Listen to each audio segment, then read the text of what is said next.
Mr. President. First and foremost, I'd like to thank God for the opportunity to serve with all of you. And it's a distinct privilege to serve with the Senate President. You've always been a statesman, at least to me. And I believe even in the bills that we disagree. And when I was majority leader, you were minority leader. When you were minority leader, when you were the majority leader, I was the minority leader. I had the privilege to work with you when you were Senate President and I was Speaker. We disagreed, but we found a way to disagree in private and then work together for the country. So I really admire your statement yesterday saying that you serve at the pleasure of the body. So may I manifest and that there are now at least 13 members of the Senate who wish to have a leadership change, and that Senator Bato de la Rosa is in the building and will be here in a minute. So may I kindly inform and apologize to the Senate President that for security reasons, I could not go up to you earlier to ask you and tell you this, but had to inform you this way. But I give you all my respect and ask for an orderly transition in accordance with our rule, Mr. President. Thank you. What does the majority leader say? Mr. President, I move to suspend for 1 minute. May I move, therefore, to nominate Senator Alan Peter Cayetano as the new Senate President. Nominate Senator Jinggoy Estrada as the temporary presiding officer. Any objection? There being none, the motion of Senator Amy Marcos is hereby approved.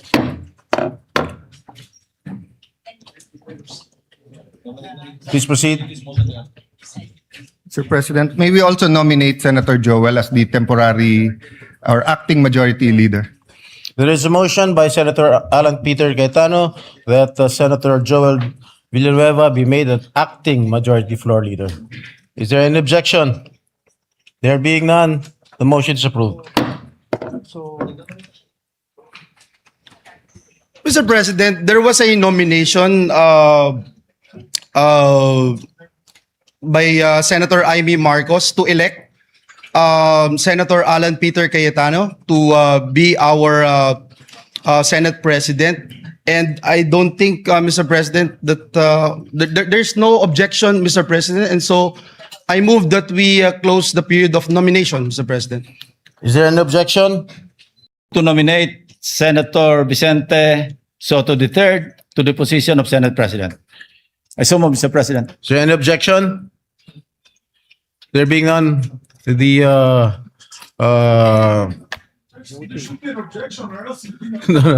okay, we now proceed with the voting. There are two nominations. There are Mr. two What we will do now candidates is for conduct the Senate voting, presidency. Mr. President.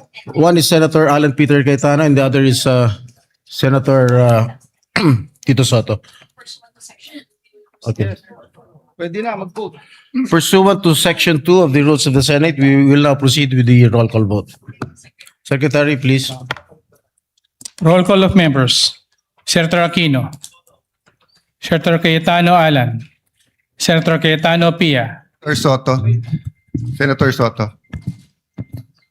Senator De La Rosa. Senator Escudero. Senator Escudero. Senator Estrada. To the newly elected Senate President, Senator Alan Peter Cayetano.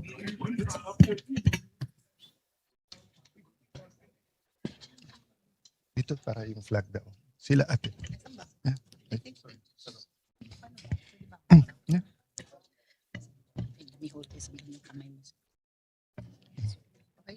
Okay. Oath of office. I state your full name.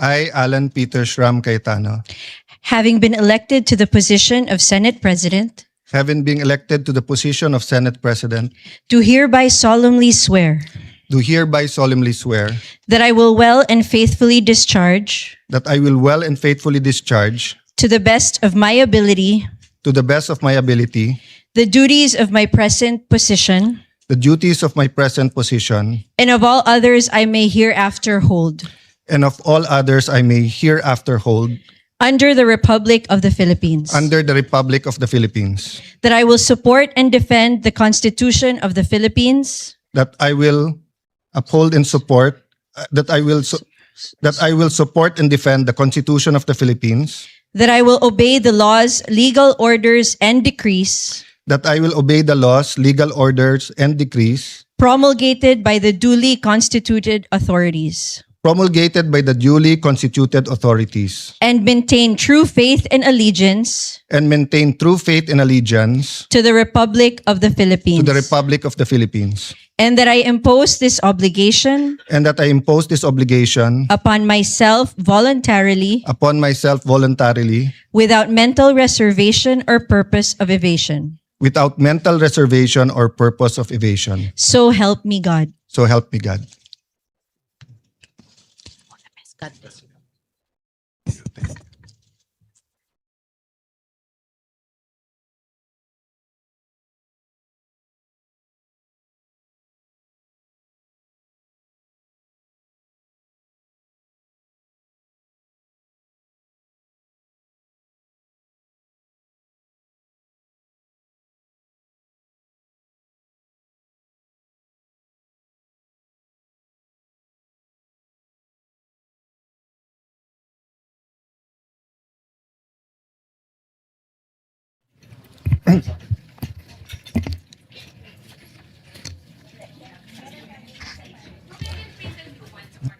For I know the plans I have for you, plans to prosper you and not to harm you, plans to give you hope and a future. Yan po ang nasa Jeremiah 29:11 na naging isa sa core na paniniwala ng aking pagkatao at pananampalataya. Gusto ko po si Propetang Jeremiah dahil siya po ay nirerespeto at pinaniniwalaan ng Muslim, Hudyo at Kristiyano. Sa mundo ngayon na in crisis, buong mundo na in crisis because of the US-Iran-Israel war, napakahirap minsan paniwalaan na may magandang plano. But I'm always reminded that though people may be liars, God never lies. Though we may be weak, He is strong. But we are reminded that if He has a plan, we have to do the right thing. So let me be explicit. Our job together, my job, is to serve you, dear senators, to serve this nation, to serve God above all, and to do what is right. Napakahirap kung tutusin po ang dinadaanan ng henerasyon na to. Kagabi po, kausap ko po ang pamangkin ni Senator Jinggoy, anak po ni Jackie, si Manu. Nakita po niya ako ng 2006 or 2007 or 2008 nung binisita ko ang kanyang lolo. At sabi ko sa kanya, grabe pala pinagdaanan ng generation nyo. During Duterte's time, depending on your lens, it was a human rights crisis. If you're pro-Duterte, it's a crisis of drugs, where illegal drugs did not only steal lives, did not only steal dreams, but it wrecked communities. It wrecked our government. Of course, if you are from the anti-Duterte lens, the human rights crisis was in the extrajudicial killings. But after enjoying almost 9 years of unprecedented economic prosperity during the Aquino time to the Duterte time, inabot po tayo ng pandemic. So from the human rights crisis to a health pandemic crisis. Naglilift pa lang ang COVID, nangyari na po ang Ukraine-Russia conflict. Sa mundo na mga kabataan na to ay naniniwalang hindi na posible ang World War III, ay suddenly may major conflict in the West. And then you fast forward. The crisis of the Philippines when it comes to corruption and flood control. The biggest corruption scandal in our country. Hindi pa ho tapos yan, nangyari yung Iran, US, Israel. And then, our young people have to face the prospect of a changing world through AI. And while we are worrying, leaders around the world in Canada, India, US, Australia are excited of AI.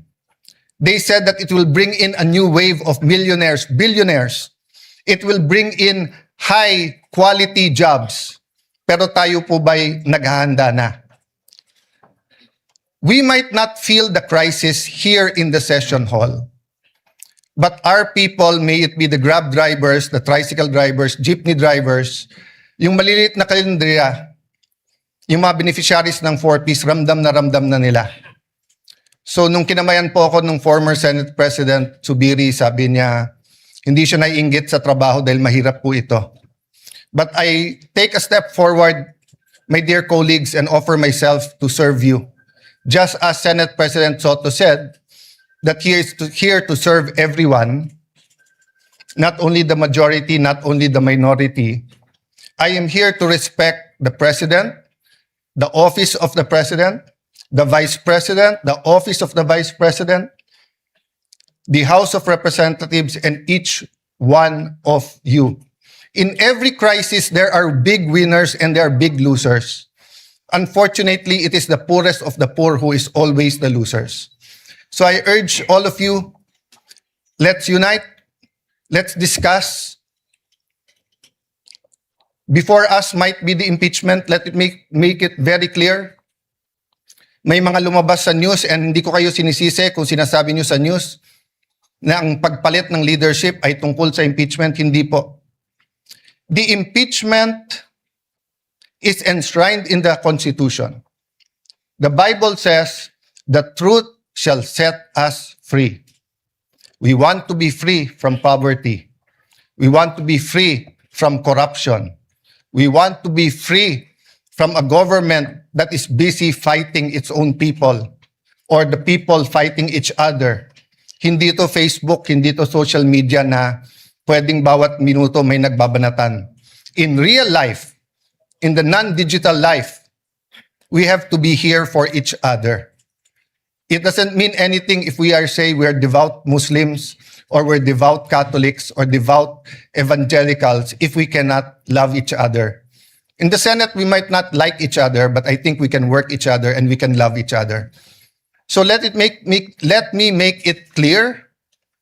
The impeachment will be much, much more than dismissing a complaint because of political affiliation.